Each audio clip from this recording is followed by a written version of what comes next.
decisiones. Podríamos quedarnos con este criterio. O bien, hemos visto, podemos evaluar la información adicional de una exploración sísmica detallada.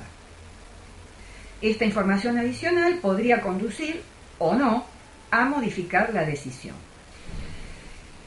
Aquí, para no marearse, es recomendable, tal como hicimos en el práctico anterior, realizar el diagrama de árbol, que en esta aplicación lo vamos a citar como árbol de probabilidades de la naturaleza, o diagrama de árbol de probabilidades simplemente.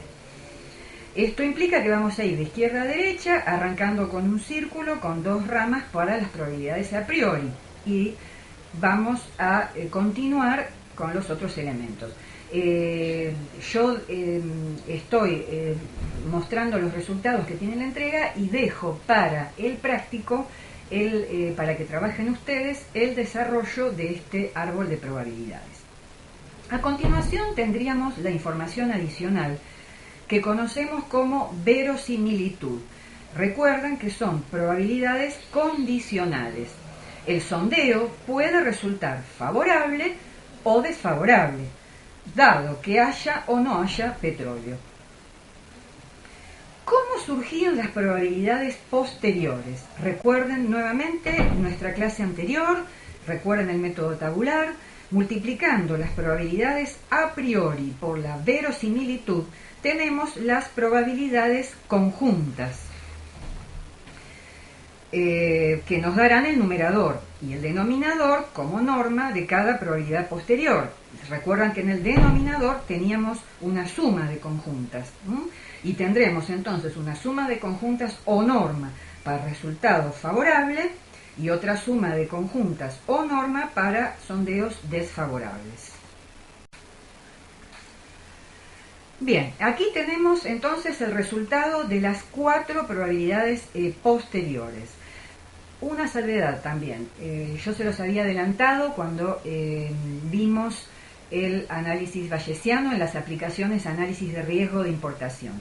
En aquellos casos estábamos interesados, o se les pedía estimar una probabilidad posterior específica.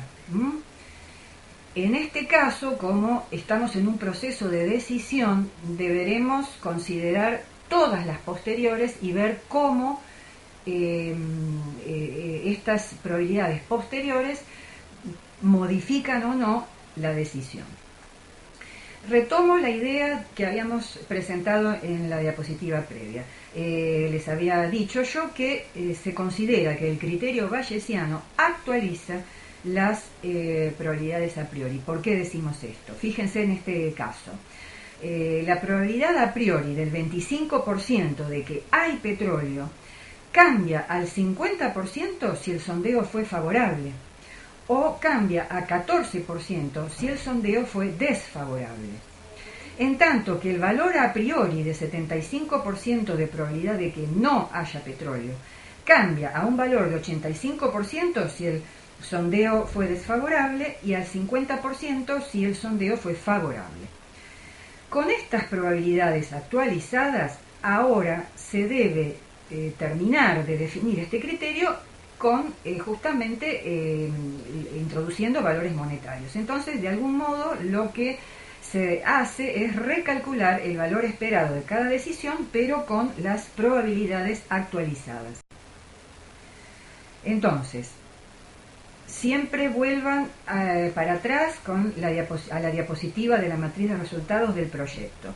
700.000 unidades monetarias era el resultado de perforar cuando hay petróleo, y 100.000 de pérdidas si se hacía la perforación y no hay petróleo. Con las probabilidades actualizadas y restando a la suma ponderada, como habíamos presentado en la definición del modelo de valor esperado, en este caso restaríamos el costo de 30.000 de la información adicional del sondeo, nos da una pérdida de 16.000 para la decisión de perforar. Análogamente, el valor esperado de la acción de vender da 60.000. Por lo tanto, concluimos que Si los sondeos resultaran desfavorables, conviene vender.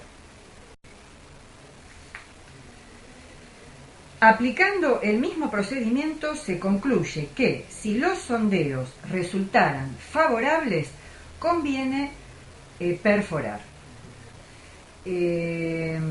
Recuerden o revisen, ya sea en la guía si la tienen ahora a mano o volviendo para atrás en esta misma presentación, que aplicando solamente el criterio del valor esperado con las probabilidades a priori sin actualización bayesiana, se recomendaba perforar. Fíjense que acá hay un cambio o actualización, o mejor dicho, hay un cambio en la decisión a partir de la actualización bayesiana.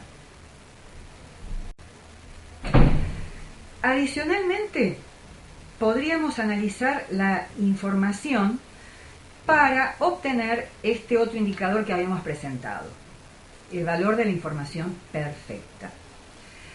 Si la empresa conociera el estado del suceso que se presentará, tomaría el mejor curso de acción y obtendría una ganancia máxima de 242.500 dólares o unidades monetarias. Recuerden que es un concepto absolutamente hipotético. Esto es la ganancia esperada con certidumbre o ganancia esperada con información perfecta. Recuerden también que estamos en un paso previo porque estamos evaluando si va a convenir o no la información adicional del sondeo. Bien, entonces, justamente, habiendo aplicado el criterio de valor esperado con las probabilidades a priori, repito, la mejor decisión era perforar, con un valor esperado de 100.000, y esto lo habíamos definido como la ganancia esperada con el mejor curso de acción. Nuevamente, entonces, el valor esperado, el valor de la información perfecta surge como la diferencia entre ambos, 142,5 miles de unidades monetarias. Sería lo máximo que convendría pagar por la información adicional. Bien, entonces, con este último concepto presentado, damos por terminado la presentación y pueden ustedes ahora pasar a la resolución de los ejercicios.